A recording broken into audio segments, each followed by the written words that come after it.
So I'm testing a lot more in regards to camera angles while I'm on the water, circa Rocket Kit and his cinematic video style. So I've done that front facing or back facing stubby camera stick. That worked out well. Then I wanted to try something else in a more of an angle, like he uses that back swing out pole. I do utilize this painter stick style mount for above my head down, as well as extending it out and doing it like a high downward shot, as well as using it underwater and then visually using it like that. But this time I figured I would use my rod holders as kind of a swivel point and getting that angled at a distance view, just kind of from my front right angle there. But let me show you this pole. It's basically a Mr. Long Arm. I think I spent around 12, 13 bucks at Home Depot for it. It's just basically an extension pole for miscellaneous painter's pole. And then I modded it for the GoPro. But let me show you the head because that's probably the most important part. Let me go over this quick GoPro mount that I set up for this painter's pole. All it consists of is a threaded coupler that has threads on both sides, a end cap that fits into those threads. It's a solid end cap. And then a GoPro base that has a nut style. So it's the female side embedded into it. So you can basically screw this GoPro mount on any stud. Now the way I did it is I started with the end cap, PVC end cap, drilled a hole exactly in the center of it, and then ran a small bolt, stubby bolt, up through that and then into the GoPro base, and that locked the two of those together. From there, I basically screwed the PVC into the coupler, the threaded coupler, and locked that down. And then the coupler, although the painter pole threads are different, this plastic is very soft, so the PVC was basically able to cut new threads onto the plastic since the diameters were pretty much correct. And then I just hand tightened it on there and it stayed extremely solid. So that's basically the head mount. It does only swing forward and backwards, so you don't get the 360 rotation. But in general, I haven't had much need for that. I might think about it if I'm going to start to do more of these type angle things, but for now, this works totally fine.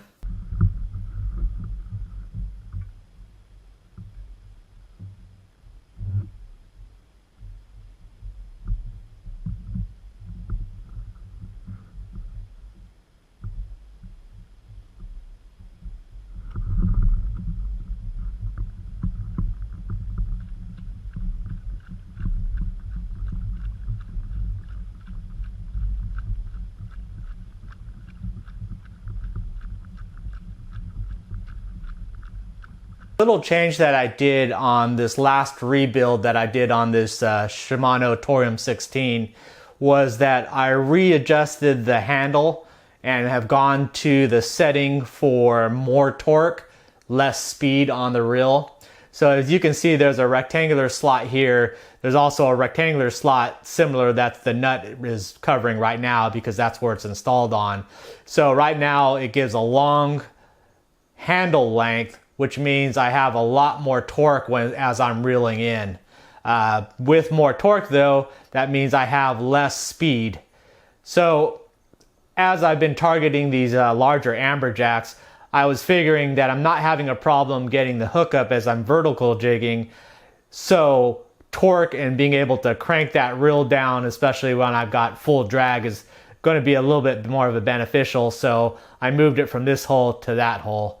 If I do target more species like the bonitas and the tunas, wahoo, kingfish, where I really want to rip that jig, then I'll probably switch it back, go to the normal setting, and then it's smaller diameter crank turns so I can actually reel a lot faster than this longer circumference.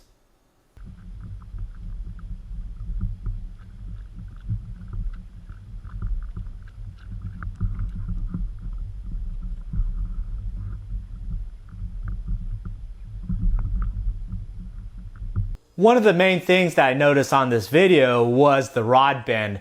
got very good shots of it in that extreme bends. Now, some people might not understand what the process is, but I'm actually using a rod, a jigging rod made for this vertical style of jigging for big fish. What they are is a type of parabolic rod. And what that means, parabolic, is just that it has the ability to do a constant bend, where a lot of times your normal rods will have very stiff, and then depending on the action might have more of a flimsy tip. So once that tip blows, then it starts loading up in this area here. With these parabolic rods, they're built to do a even bend all the way from the middle, all the way through the tip and all the way down. The reason for that is that as you see the action when we're just jigging, you need that flexible tip to get that popping action, which will get that walk the dog motion. Then once you've got that fish on and you're putting a lot of heat on them, that rod will bend. Now these blanks are a graphite blend, and they're extremely strong, but yet very thin to allow for that action. So at the point that it finally gets to that end of the bend where you can see I'm from the handle, it's deep into the water, I have the ability to put more pressure than I can lift on this rod than I can lift. The rod could take more than that. They're that durable and that strong, and they're made to put that much weight on the fish. And it also gives you a little bit more of a flexibility as you're flighting it with that kind of soft action that is not very jarring, where it's going to rip that hook out of a fish's jaw. It's going to have some play in that regards. But that is why that weird noodly action, and that is vertical jigging rods.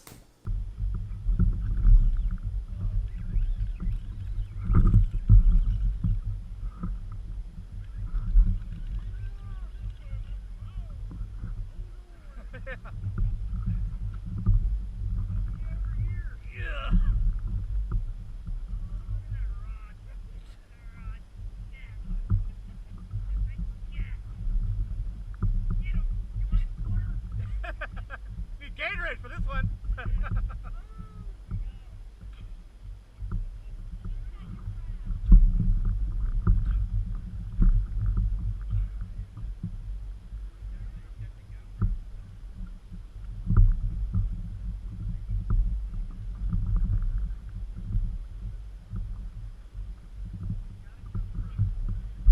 Another good thing that came about from this extended angle was the action of reeling in a fish.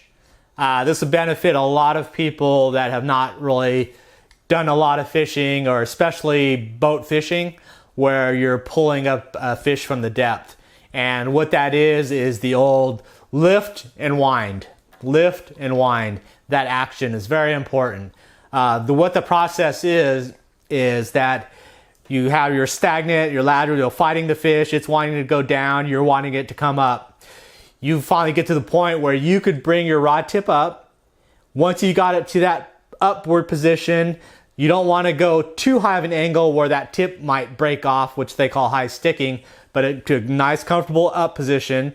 And then once you get to that, you're going to quickly drop that rod tip down, but at the same time, you're going to be reeling just as fast as that you need to keep a little bit of a bend on that rod tip. Basically, you want to keep tension on that line. You don't want it ever to get floppy by, let's say, if you have it up and then you just drop it without reeling, it's going to create that much slack, whatever you drop the rod tip down. Then the hook will get loose and it could pop out. Okay, so what you're going to do, it's all about timing. Just like that vertical jigging you see me do it, it's all about timing. You're going to lift, and once you get to that pinnacle, what you're going to do, then you're going to be dropping it, but you're going to be winding at that same time, and you're going to vary that speed that you're winding to so that you have just enough bend in that tip, enough pressure on that line that there's no slack. And then you're just going to repeat that motion. Lift up and then reel down. Lift up. I mean, you basically are not reeling the whole time. It's one or the other. You're lifting up, you're not reeling. Once you've got it up, then you're going to reel down. Lift up and then reel down. What the process you're looking at underwater is, you get a fish on, the fish wants to go down to the structure to break you off. You wanted to get it up to get to the boat.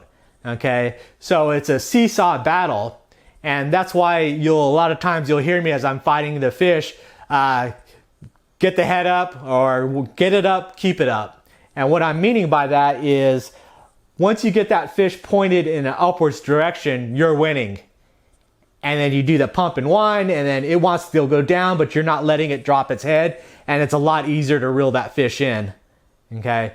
Or if you watch the video, I'm playing with the camera to try to turn the GoPro on. Every time I do that, it gives enough slack that that fish can angle down. Now it's got its force going down, and then I have to try to fight it to try to turn it back up again. Okay, so that's what the meaning of why you want to, once you get that head pointed up, you got to keep that force on it. You can't stop, you can't put your guard down and take a breather, because the first thing they're going to do is they're going to turn their body so they're pointed down, and then put all that tail torque to swim themselves back down, and then you're in the disadvantage. Okay, so just remember that. Lift up, wind down, lift up, wind down. Small pumps is even better with big fish. Just go high enough where you can do a quick rotation. Lift up, one rotation. Lift up, one rotation. All right, so you're not fighting for so long to get an extreme angle, and you're able to do it a lot faster in small motions. That keeps that head up and popping up, and you can bring them up faster that way.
Video here. Oh, you got it? Yeah.